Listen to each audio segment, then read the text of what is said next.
ba nakakatawa sa Pilipinas? Nasa gitna na tayo ng krisis, pero ang mga Pilipino parang nasa audition pa rin ng Political Fan Club of the Year. yung gasolina tumataas. Yung presyo ng bilihin tumataas.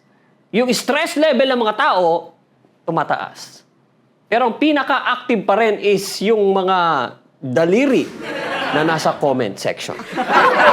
Imbes na magtanong tayo, paano tayo ahon dito? Ang tanong na iba, oo nga, pero sino ba kasi binoto mo? Di ba? Parang wala na tayong bansa. Meron na lang tayong malaking group chat na may 114 million members, tapos lahat admin. Habang ang ordinaryong tao namumroblema kung paano pagkakasyahin ng budget, may mga tao pa ring every morning ang almusal ay kape, pandesal, at political denial. Ang Pilipinas ngayon parang bahay na nasusunog.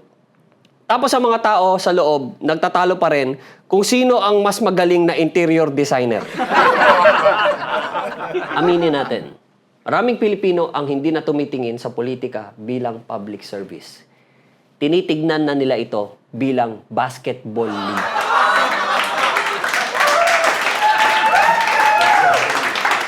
Yes.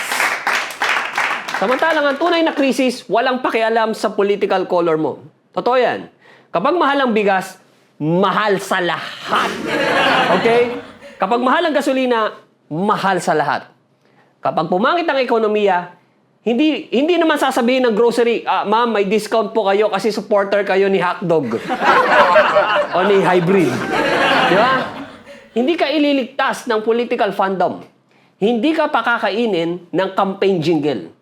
At lalong hindi bababa ang presyo ng bilihin dahil lang nanalo ang pride mo sa comment section.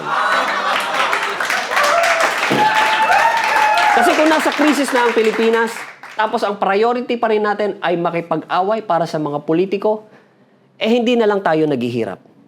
Nagpapatawa na tayo sa sarili natin. At sa totoo lang, sa dami ng problema ng bansang ito, ang pinaka-consistent pa rin nating renewable energy source ay ang political toxicity. Amen?